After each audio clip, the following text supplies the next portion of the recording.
Përshëndetje të nderuar miqtë e mi, ja ku po ritakohemi sërish me mua Tirona Lilin, pikërisht këtu në kanalin Monitor TV për të nisur komentimet tona rreth ngjarjeve më interesante në fakt që po ndodhin në Big Brother VIP Kosova.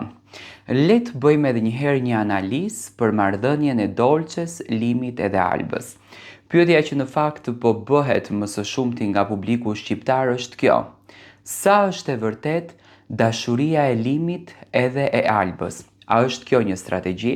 A ka qenë në fakt një marrëveshje prej jashtë që Limi edhe Alba ta luajnë këtë lojën, por njëra nga banorët do të digjeshte, apo është komplet një diçka e ndjerë? Unë në fakt nuk e shoh si një strategji, sepse për ta parë këtë si një strategji, do me thënë duhet Limi të ketë ditur detaje sekrete, duhet të ketë ditur se kush është banorja, do me thënë janë marrur vesh nga jashtë ta bëjmë këtë gjë brenda. Unë mendoj që Limi fillimisht erdhi si në një lloj hakmarrje kundër drejt Albës.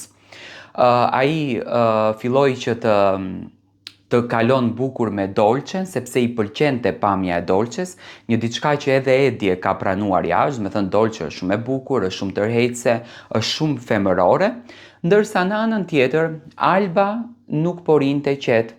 Dhe mesazhi që Limi filloi të merr nga publiku, nga momenti kur Alba fliste, duartrokitjet për Albën, dashuria për Albën, ajo dhëmshuria që në fakt shprehen opinionistet për Albën, e bën Limin që ndoshta të ulet mendon që unë vetëm me Albën mund ta ruaj atë që unë kam ndërtuar jashtë, sepse Big Brother nuk është jashtë, Big Brother është aty dhe jeta jashtë do të vazhdon. Dhe Limi normalisht do të ruan fytyrën e vet.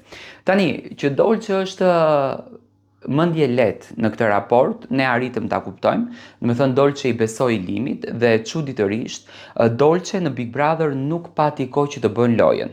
Tani, unë jam shumë i bindur që edhe në Grande Fratello Dolçe nisi po të njëjtin rrugtim, do të thënë provokimin ndaj meshkujve, shikimet erotike, shikimet e ëmbla, e bën që Dolçe në fakt të ishte atje në qendër të vëmendjes. Do të thënë Dolçe loje ka vetëm erotizmin, loje ka vetëm provokimin. Dhe sa do t'i shkon te kjo, ajo në fakt do të mbetet për tu parë. I bie që Dolçe këtë natyrë ka.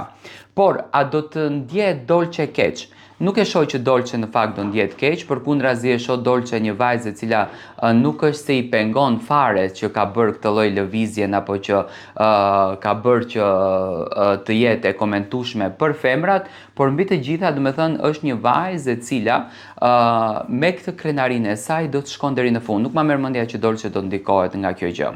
Ky është mendimi im.